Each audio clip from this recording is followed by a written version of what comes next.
I will click record. Thank you, everyone, for joining and for the introduction.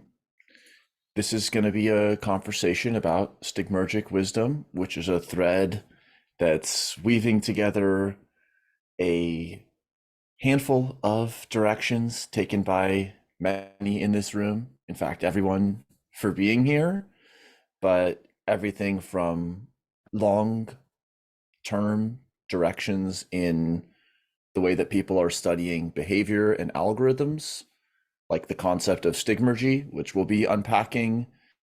It means collective behavioral algorithms where there is feedback amongst the agents and their niche in some way, like pheromone modifications or architecture in the insects, as well as digital modifications of the niche, long-term threads in describing collective behavior, as well as long-term threads in developing wise groups, and how that all comes together in kernel and beyond.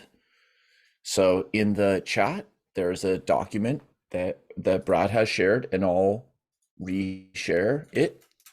So anyone who would like to share their perspective during this conversation, please raise your hand if you'd like to speak live and linearly, and please feel free to make any structural edits or any additions to this notes document. It will show, not tell, that we can have many voices contributing concurrently, and also all of the opportunities and challenges that presents, for example, related to our attention, and how we then have an onus to like curate and allocate our attentions, and how we integrate different asynchronous. All of these different kinds of questions are what we get to explore.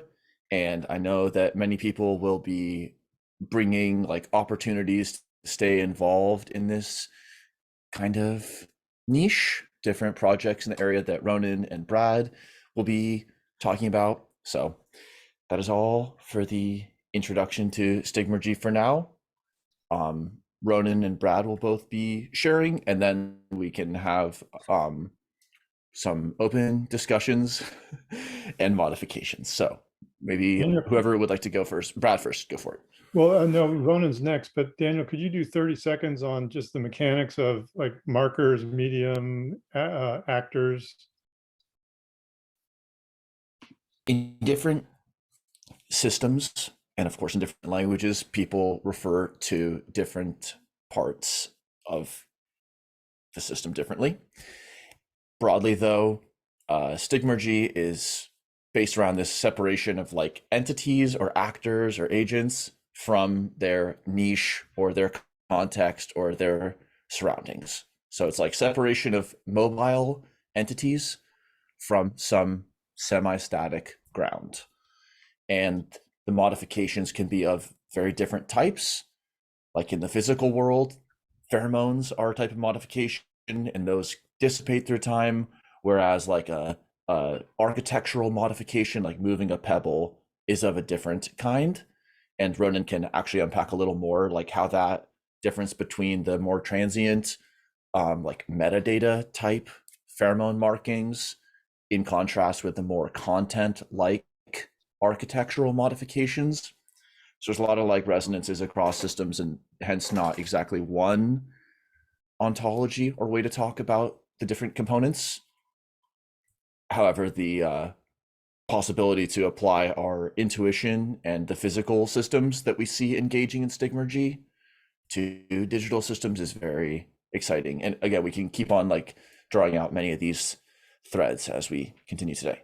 So Ronan. Sure, thanks. And yeah, it's great to be in this Zoom room. I get this feeling like since, we've started doing these virtual meetings so much during COVID and all, like there's some Zoom rooms have like a quality, like it's entering a space where you like feel something different. This Zoom room feels kind of that way. Yeah, I don't know exactly how to articulate it, but anyway, so happy to be here and thanks for inviting me. how long did you like plan for this sort of technical kind of, I mean, you wrote technical sort of overview, but how long would you sort of, like, how long were you thinking? Like a few minutes or? Yeah, ideally around 5. And if you extend, that's perfect. But that's Okay. the container. Yeah.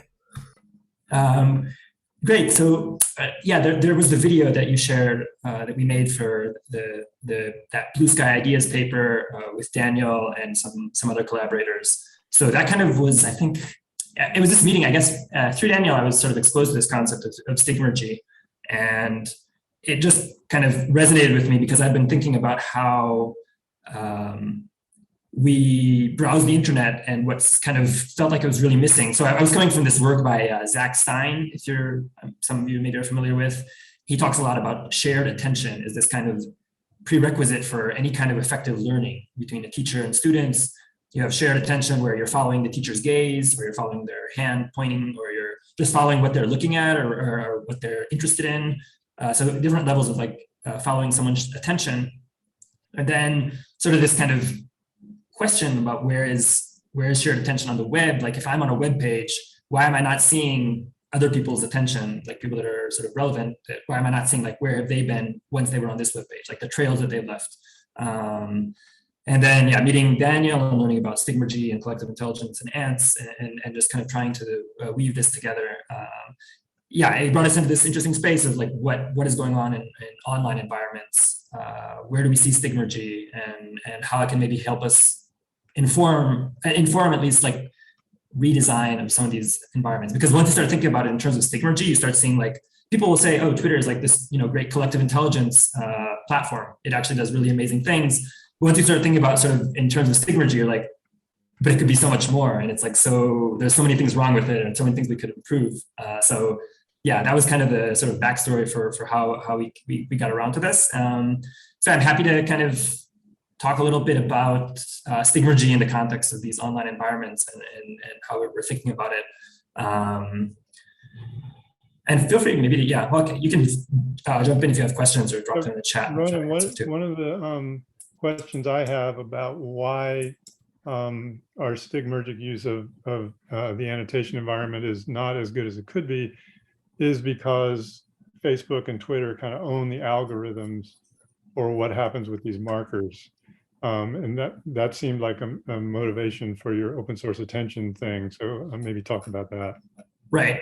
Yeah. So I think, the sort of main thing that Brad brought up, and this is kind of the main theme of this paper was that, so these Stigmergic markers are, if you look at like ants, you imagine ants that are laying the pheromone trails, but imagine then that the ground, instead of sort of acting the way it's expected to act, which is like letting these pheromone trails decay over some predicted amount of time, it's actually swallowing pheromones or it's amplifying pheromones in other places. Like it's acting in a completely like unpredictable, and like we don't know what it's doing and why it's doing it, and we have no control over that. So the ground is sort of, it's we don't own it and we don't really understand it. So these platforms are providing this kind of ground that is not conducive necessarily to sense making, and that is part of the reason like why they're what Brad was saying, like why there's issues with these platforms. I think what we'd kind of so to talk about the open source attention, there's this idea, people will talk about like we need to free our attention online, we need like autonomy or freedom of attention, but then trying to operationalize that, like what is attention? And one way to operationalize that is using this concept of Stigmergy, because these Stigmergic markers are sort of traces of human attention. Like they're not the full human attention, but there's some trace, some like part of human attention that we can sort of capture in a digital environment. And then you can ask yourself, okay, where are these, what's happening with these traces today? And really it's siloed across all the platforms. Like Twitter owns your like, and like Facebook owns your likes in Facebook, and Slack owns your likes in Slack. And they're just, so the sort of, these markers are so important for sort of sharing our attention, but we can't actually really share them because they're siloed. So how do we make these markers interoperate? And that was one of the main sort of themes is, can we free the like button? Or can we, I want to be able to like anything on the web and own that like. I want to be able to link between any two pages on the web and own that link. And then I want also people to be able to see those things and sort of amplify them if they like that link, that they should upload it and then other people can see it. So yeah, someone is writing like about Dan Wavy and hypothesis. I think this is something that hypothesis is such a like there's a sort of step in this direction because they let you annotate anything. You're not committed to only being able to sort of annotate on a certain platform. But on the other hand, there's lack of stigmergy in hypothesis where you can't really like, for example, I can't like someone else's annotation. So there's no way to separate noise. There's no way to drive content discovery if we can't sort of interact with each other's annotations. So Ronan, one last question here, just before we move to Brad, is from Philip. He says, I understand stigmergy in the context of sensing. So these markers or marks of signs and symbols are left by other agents that future agents made sense. And there's like indirect coordination and all of this stuff that you don't need like synchronous presence there in order to like move and navigate through the environment. But like you've been using sense making. So do you sense that there is a difference between sensing and sense making? And if so, what is it? Yeah, that's a great distinction. I think I just like, to me, stigmergy, I mean, these making sense is something you almost literally make. Like if there's no artifact of your sort of sense making, it's almost like, I mean, so many kinds of sense that we sense, and then, for example, if I'm trying to understand some long article, then I'll summarize it to myself. So I'm making sense of it by my actions, modification to the environment for myself also to sort of better understand something. So making sense is actually making these almost stigmergic markers. That's part of the sort of sense making process. Like literally you're making a new artifact in the environment.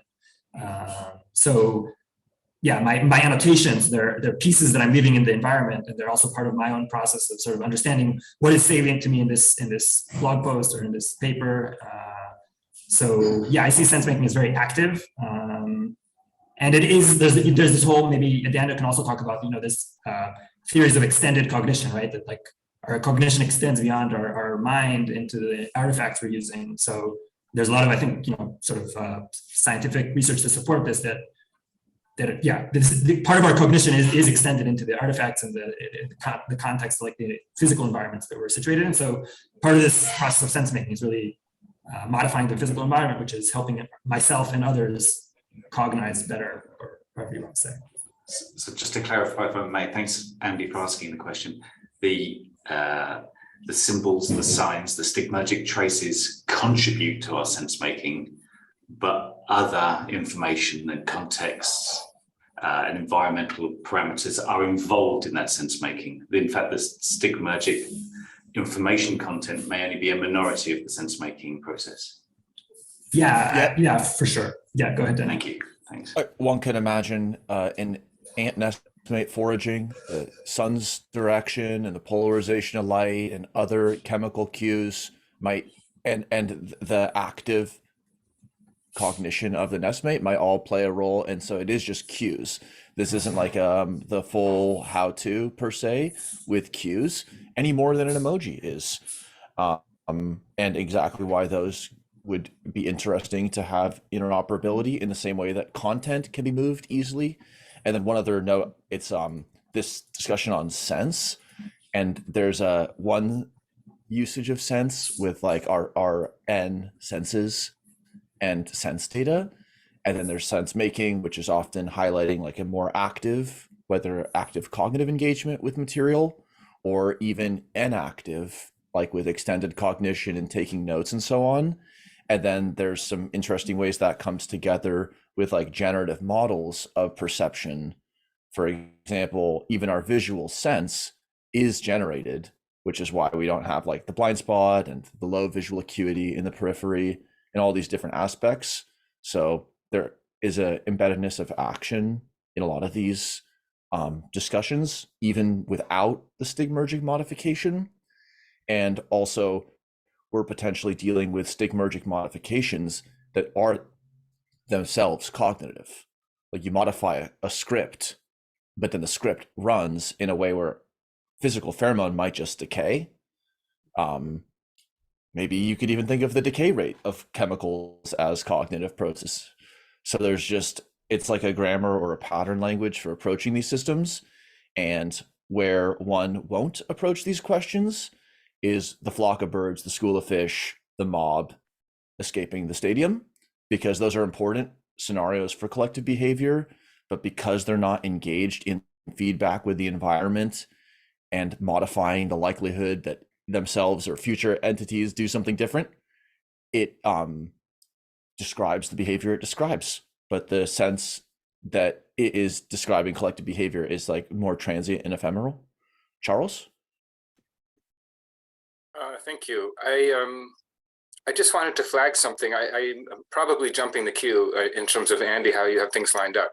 But the other word to frame this, and the invitation of the space here is wisdom. And we haven't even mentioned this. And I just was wondering, now we're approaching halfway. We have a number of wonderful people here, and I'm seeing George Poor here, and I'm seeing Harley Grimm as just a couple of I know have a lot to say about wisdom.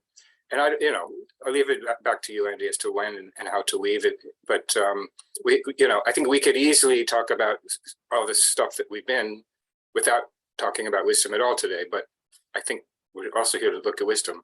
Thanks. Yes. Wisdom often has a lot to do with patience.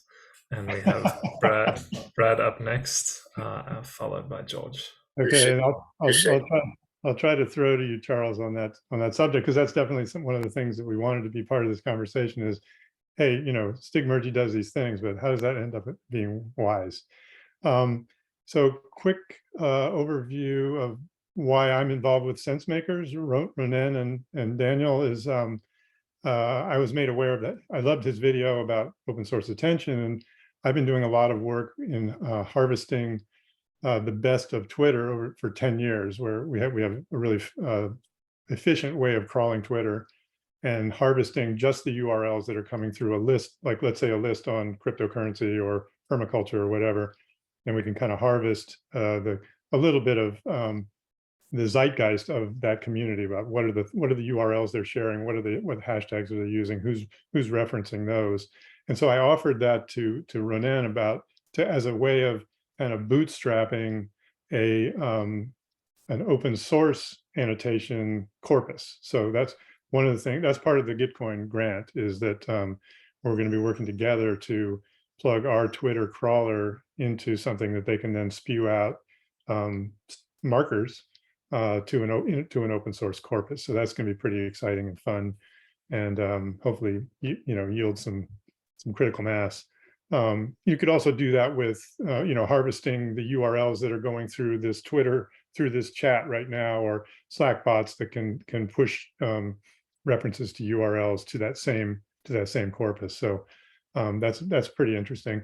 My real interest is around people, and I've been sort of exploring this idea of what I call Stigmergic people, where the medium, the ground that we're marking is just other people, right? So we're not marking a food landscape or a content landscape, but we're actually marking other people, and we kind of do that. I put a link in there to a little sort of interactive graph that I made from two kinds of markers from Twitter. One is Twitter lists. When you put someone in a Twitter list, you're marking them, and retweets. So when you retweet them, you're marking them. And what you see is pretty interesting. Are you getting an error? Did I get the wrong? Yeah, I wasn't able to open it. I get a 404. Oh, really?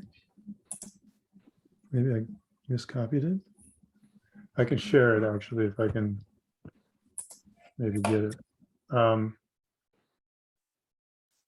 Well, I'll try and I'll make sure I can get that. But the base. So what it was it's everyone who are in a set of lists that contain both kernel and dweb. So I searched for lists that contain kernel and dweb and said, okay, what's the overlap of those users, and then who's retweeted whom within that, and it gets pretty interesting. I'll make sure you can see it. But to me, that's super interesting with in terms of being able to kind of have to grow almost, if you think of humans as neurons in a brain, and the links between them as synapses, then that's, to me, what's interesting. Trust networks come out of that, delegation, collective decision making, etc. So that's something I'm really interested in exploring. Marvelous. Thank you so much. So that leads us really, really nicely as we think about these markers in the environment, the current social media that we have, how that can both amplify but also negate aspects of collective intelligence, moving into, well, we are each other's environment. We're marking each other constantly. And that is what leads us into trust networks, collective decision making, and hopefully some wisdom, which sets the stage wonderfully for our friend George. If you would like to introduce us to some of your thinking around collective wisdom, around what that means in our day and age, where it's come from, and how it might be applied in this context of environmental modifications, indirect coordination, and trust networks. Well, I will start where did my orientation to collective wisdom come from in my personal life. I am a refugee from the collective intelligence camp, where I spent 40 years studying, sometimes contributing to the field. And of course, I always had an intention to not to use collective intelligence for negative purposes, but we know many signs, many stories. Collective intelligence was also enabling the nuclear bomb and all sorts of shitty things. So that's why that's why we need to add another layer, which has to do with the intention. What do we want to use collective intelligence for? With what intention? And that's where I am building on largely the work of Daniel Schmachtenberger, who is talking about sovereignty. Now, it's interesting because in the Web3 community, there is a lot of talk about self-sovereign data. And of course, that's very important. And what is even probably more important is self-sovereign individuals. And I'm going to get to the collective wisdom, but I need to start with this issue, the sovereignty that Schmachtenberger described with 3 vectors of sense-making, meaning-making, and choice-making. Actually, these are my terms, because to add a little bit to the terminological confusion about sensing and sense-making, so I have a very peculiar use of this.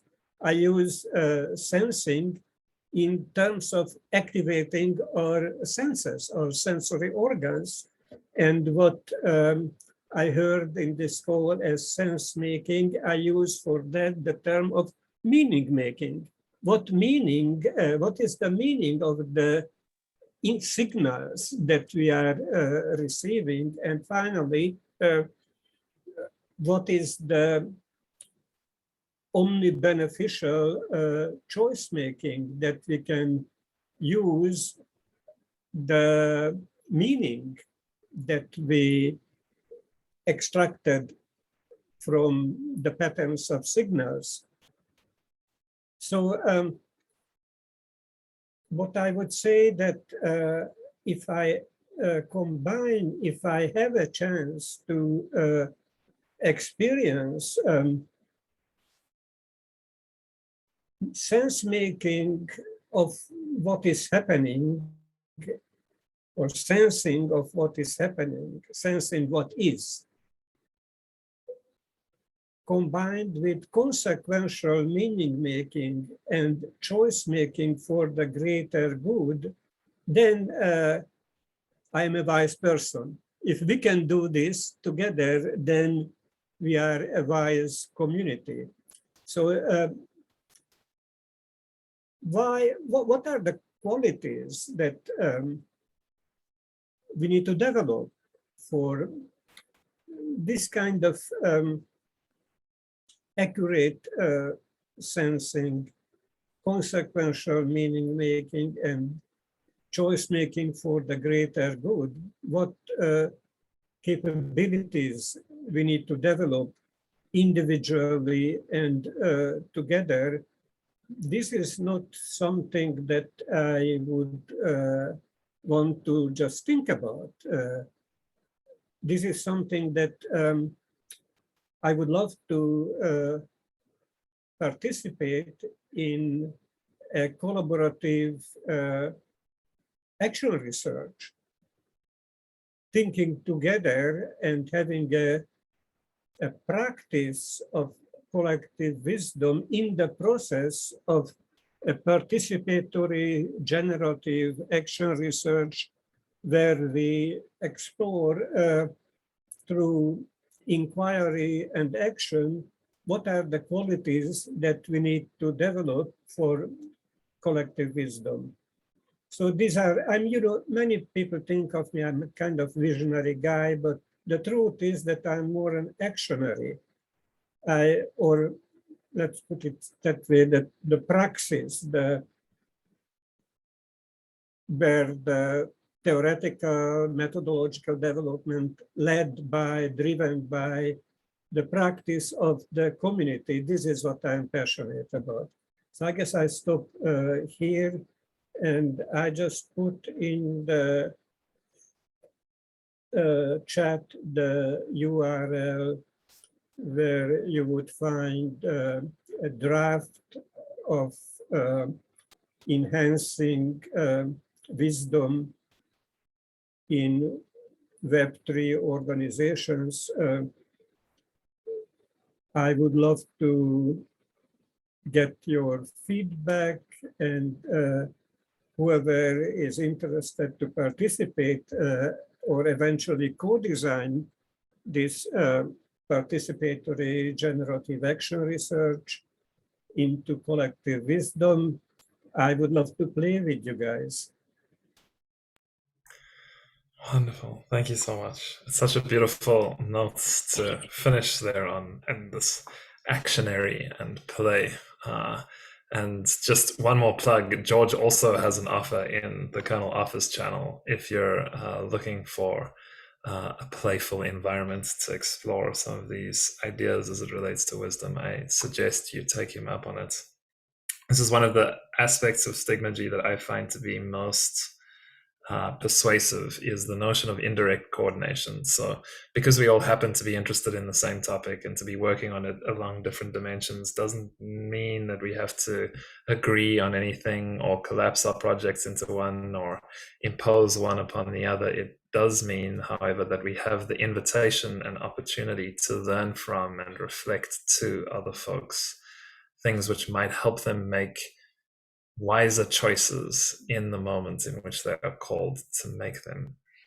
For instance, one of the really interesting aspects of this group that we've called together, to me, is that Ronan and Daniel's work has this very targeted and particular question around which you can imagine really interesting, immediate, and actionable things happen. How do we make a like button for the internet?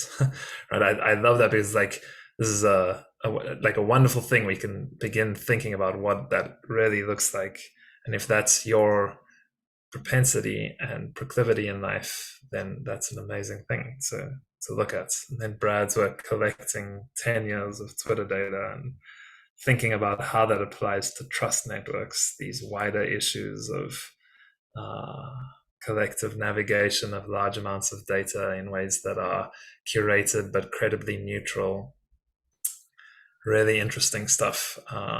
not quite a like button for the internet in terms of like, but there's just incredible things that you can do there which inform both aspects, and then hopefully gets us into the developing field of collective wisdom for the decentralized web with George and many other folks in between. So I know there's been incredible contributions in the chat, mostly wonderful questions from Bleu. So perhaps if you would be willing, Bleu, to ask some questions next that are top of mind and heart for you, or make some points about what resonated, that would be a good place to move the conversation, and then we can come back to some of the questions and other comments from the chat. Sure. So I just asked in the chat for maybe people who are listening and not reading chat. I just asked, what is collective intelligence? And it's kind of one of those things that, like, you know it when you see it, but like it's still not easy to define. And like I've thought extensively about this and come to some conclusions about what I think collective intelligence like might be or might be modeled as. Like this whole idea of you know it when you see it doesn't align with like my values as a scientist. Like I want to be able to quantify it and measure it and say it is more here than it is here, and like what contributes to collective intelligence and what maybe contributes to collective stupidity. Like what are the things that go on here? And one of the definitions that was brought up in the chat via a paper is collective behavior.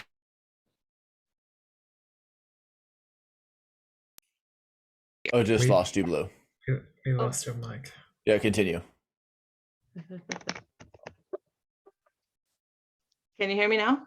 Yeah, Yes, continue. we lost you at behavior. Perfect. Okay, you got me still? Okay.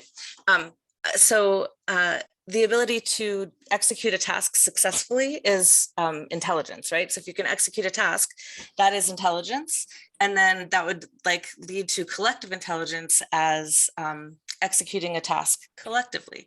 But even just measuring intelligence itself is difficult. I think like it's very encultured. Like if you give someone an IQ test that's not familiar with a lot of the Western standards, it's hard. So there are the progressive matrices. I think those are like the most biased, like non-encultured intelligence metric test. But more than just collective behavior. So is intelligence then behavior?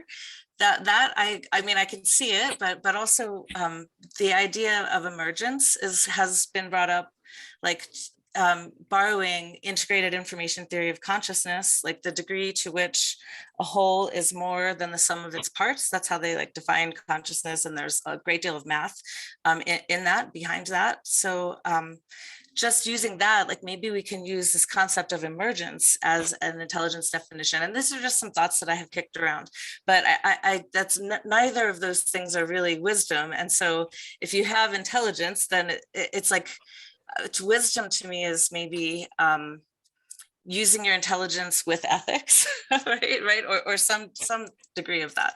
So it would be cool to see how people maybe define wisdom also, because that might not be the same for everyone. So yeah, thanks for giving me the floor and letting me ask some good questions. Wonderful. Thank you so much, Ed. As always, best headphones in the entire business, and matched by some wonderful questions. I think that George's work in particular does make this point that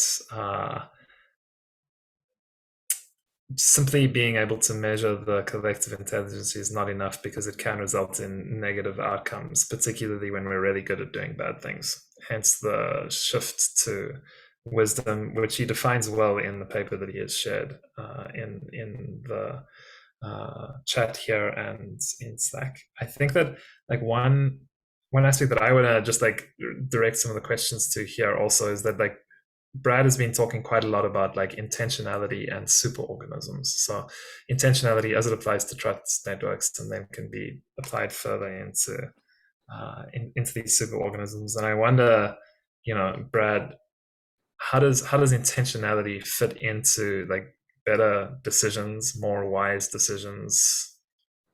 How does it apply to superorganisms, and can you take that back to Stigmergy? Because I see that Ronan also had a hand at some stage.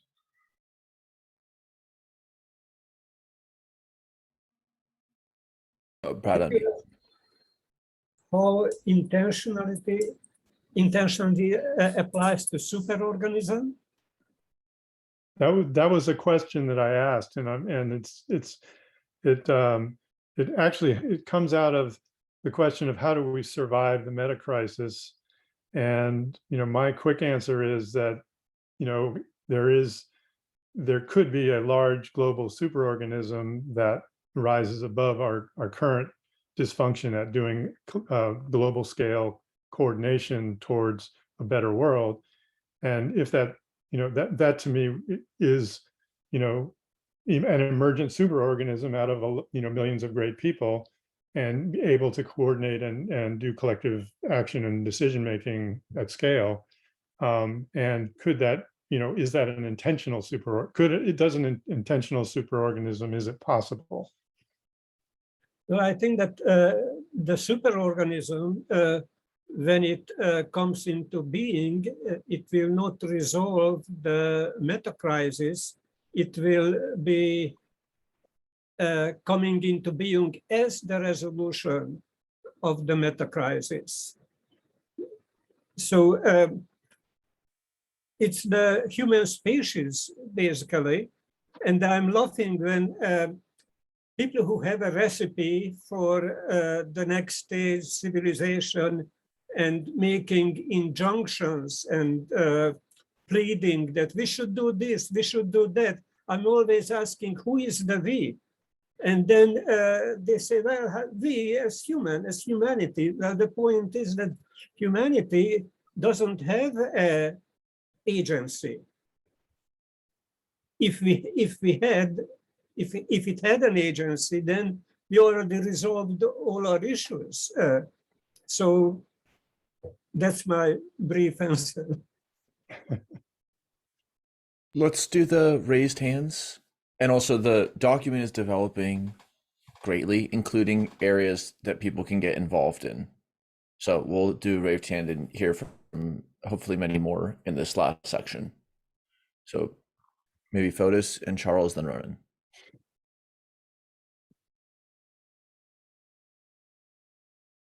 Who goes first? I think Ronan was before me. Yeah, go ahead. I talked already. Yeah, right. Okay. The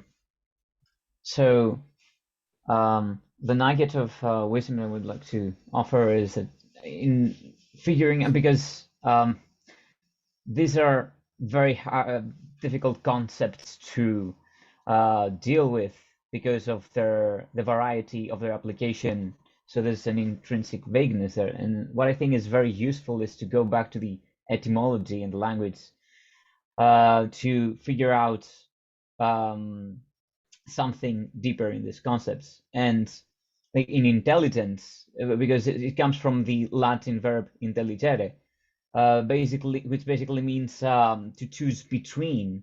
There's this aspect of being in a situation where you have to make a choice or a decision between things, and you do this in the best way possible. So this is a very important aspect between intelligence, which makes it also something very situational and something that is not easily universalizable in a way. I mean, we can there's good metrics that we have now. There's G, there's all this metrics of intelligence, but there's this context-specific aspect which is very interesting. And also, but what I want to bring up here is that in talking about intelligence, usually either in academic circles or in pop culture, there's this assumption that we're talking about the individual and only the individual. It's like intelligence is something that we do as individuals, that's something that takes place in some mental processes that have a neural substrate, and so like we're almost like imprisoned to our own brains. But what is interesting here to what we're talking about is this collective aspect, because it seems to just shatter the received view that we have of intelligence and how the mind works, which is neurocentric, and it moves the locus of the mind and all cognitive processes more to the interactions that happen between cognitive agents with themselves, between themselves and their environments. So like I want to also like ask everybody here about this assumption that it exists culturally about the individualist nature of intelligence, and if you have faced it. And basically this boils down to how do we spread these concepts out, because it seems to to be quite a challenge if the culture seems to be so individualistic. So yeah, I talked a lot. So, if everybody can illuminate on that, it would be very nice. I would appreciate that. Charles and Ronan? I can't illuminate that at the moment, Fotis, but I did want to just flag a little more of the great Tom Atlee, and I believe George, you cited him in your piece, at least when I saw earlier, and I tried to copy it in, but there's this one piece of Tom's definition of wisdom that I've been for years inspired by and driven by, which it has to do with wholeness. I did put some other links earlier from some great pages with lots of resources around wisdom and wholeness from Tom, but from the Wise Democracy Pattern Language page, he talks about wisdom is taking into account what needs to be taken into account for broad long-term benefit. And that's just really profound for me. And the long-term benefit really is the 7 generations or more kind of deep time perspective. So I just want to offer that the wholeness framing is as I've come to understand it, it's aspirational. It's about growing in awareness and iterating or sort of adjusting, calibrating along the way. What's whole? What's really for the whole, and what is the whole? The context. And thank you. That's what I had to share. Yeah, I really like that. It kind of connects to what I was thinking of. This whole conversation has made me think about this concept of relevance realization. I shared that in the chat, and then like its connection to wisdom, and what you said, Charles. This kind of we were talking about intelligence, and then I think Bleu said that one definition is like the disposition to perform tasks successfully. But I think there's this question of like what task to perform in the first place. And that's relevance realization. Like what is relevant for like survival of myself or the collective survival. And so yeah, wisdom and relevance realization seem very related. And I think like to me, Stigmergy seems like it's just one part of this chain of relevance realization where it's kind of, what are we paying attention to collectively? Like, so when I imagine us, highlighting stuff and annotating papers, and we're kind of sharing our attention, and then it kind of becomes this like global salience landscape. What are people looking at, and who are they following? If we're looking at Brad's sort of notion of following humans.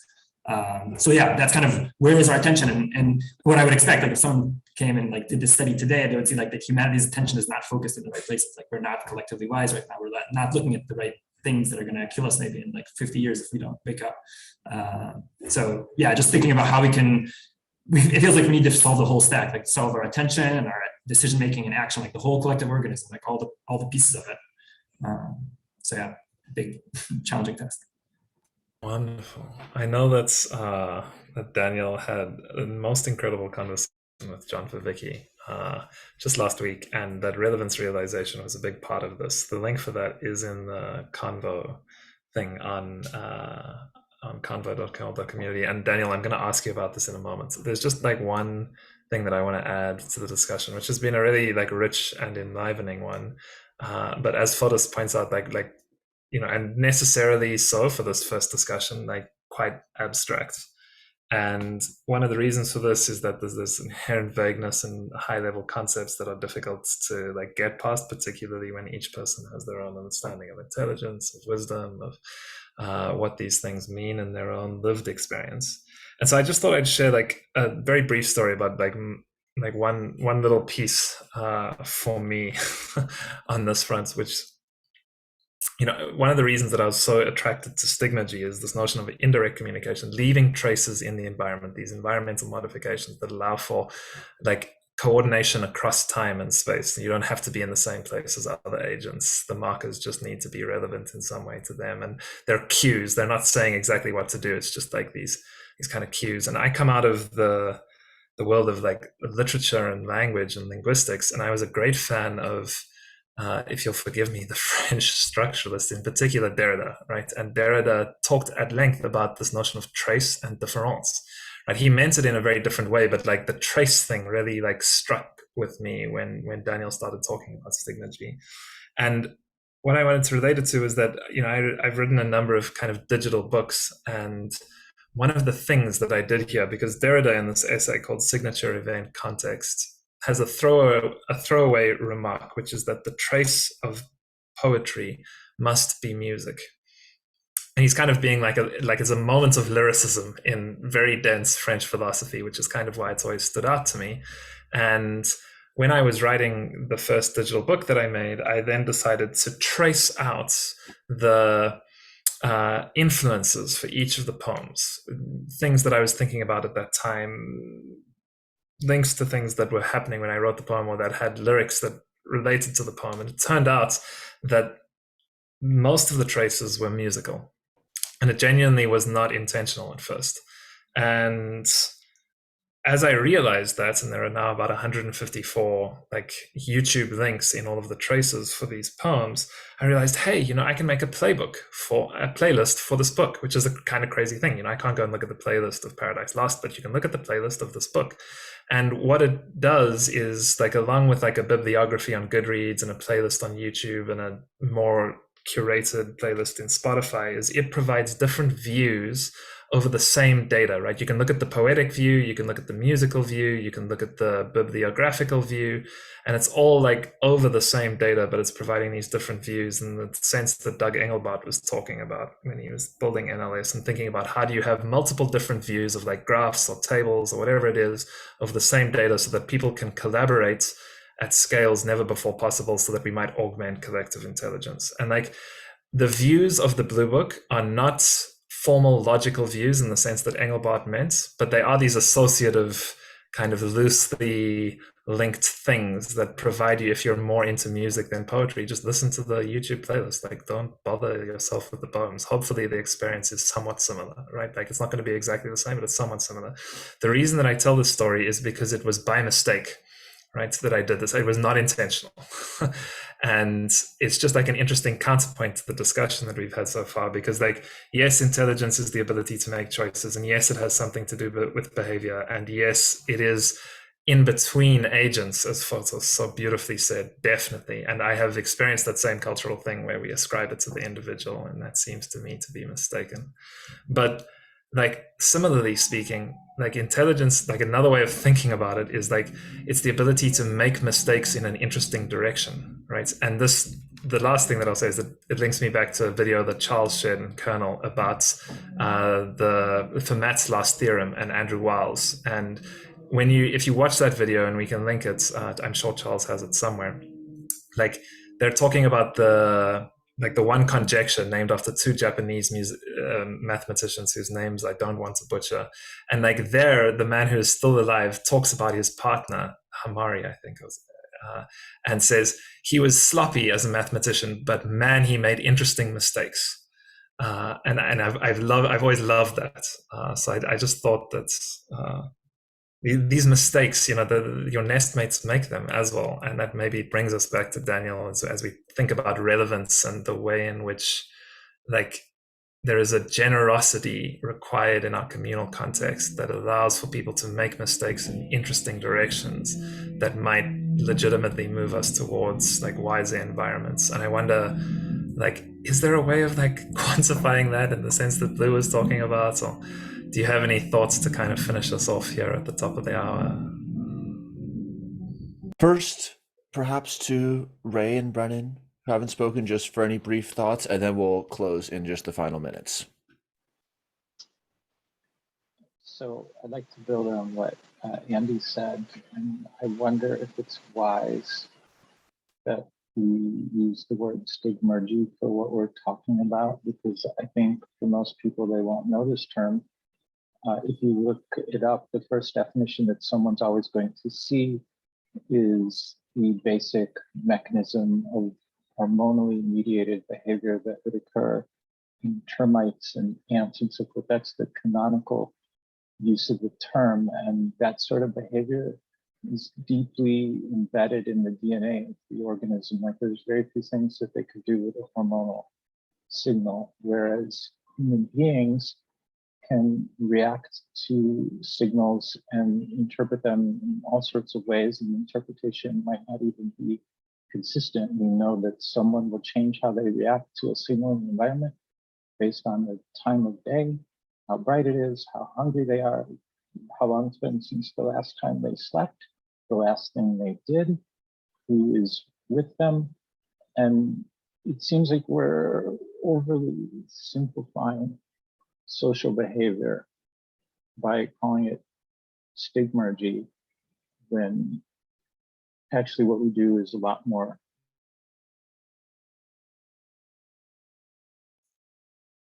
Thank you, Ray. Brennan?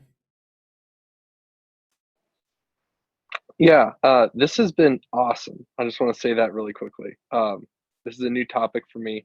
So kind of seconding that point, I feel like Stigmergy is itself a poor Stigmergic marker for newcomers. So I put a question in there if there's room for a complexity guild in kernel, or kind of like an introductory series of articles for people in kernel who are completely new to even just complexity science as a whole, kind of exploring these issues, because I think it's like one of the most important topics that we could discuss in Web3 and, you know, systems design in general. But because it's so technical and, well, so complex, it tends to be kind of self-referential, and it's very difficult to get people in the door. But by the very nature, you know, to build a better complex system, we want to get more actors in the space and get them more connected, so we get more perspectives involved. So I'm just curious kind of what people's take is on how we as kind of an educational fellowship can help increase the resilience and complex beauty of our discussions by making them more accessible kind of from a similar lens. It's a great point and intention to kind of lead us out. On the top of the notes pages are affordances to act and participate. And hopefully it's like through action that we can continue to develop all these questions. And Brennan's point about the accessibility and participation and inclusion on the topics is also really important. And Stigmergy is just an English word. It's just the mark. It's not even the thing itself. So for sure, it can only be a translation of one facet of any system that we actually care about. And so that is always going to, for those who see it, have one out of 6 feet in the ineffable, because the modeling process is always transcending the model itself, and the community is always doing so with the individual. And yeah, it could become a common term.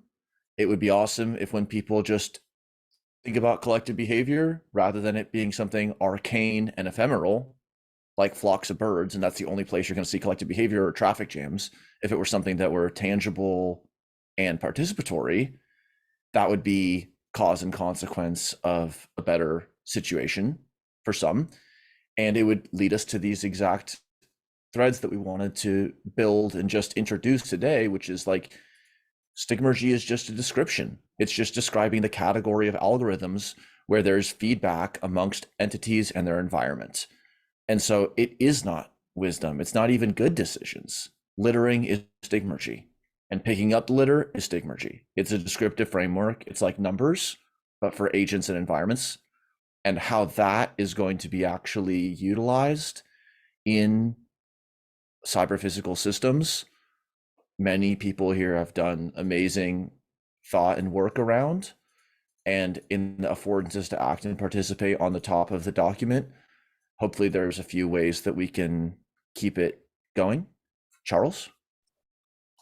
I'll be brief because I know we're over time, but you mentioned littering, and actually you just reminded me that I was speaking with Brad earlier and about the notion of crap detection. So it is what it sounds like, and I learned about this from Howard Rheingold. It's a term I think that Mark Twain actually coined. But so when we have to go into these environments online, and I think especially with my kids or any young people, you know, that's even another level of crap detection required, just to kind of deal with what's, you know, the onslaught. And then if we're talking about Twitter or, you know, like who we're following, then we've maybe cultivated over time, you know, how to filter out or filter in what we want and so forth. So I just wanted to kind of flash on that to pick up on, you know, for next time, and I look forward to the next time. And the other thing is Andy prompted me with mentioning Doug Engelbart, and I'll see if I can be really compact here, but and it relates to community gardening or in the garden. So if we think about the whole and wisdom in the whole, it's the whole garden. Okay, and the way I've come to look at Engelbart's framework with the dynamic knowledge repository, networked improvement community, again, a bunch of jargony stuff that Glenn here is trying to talk me down from.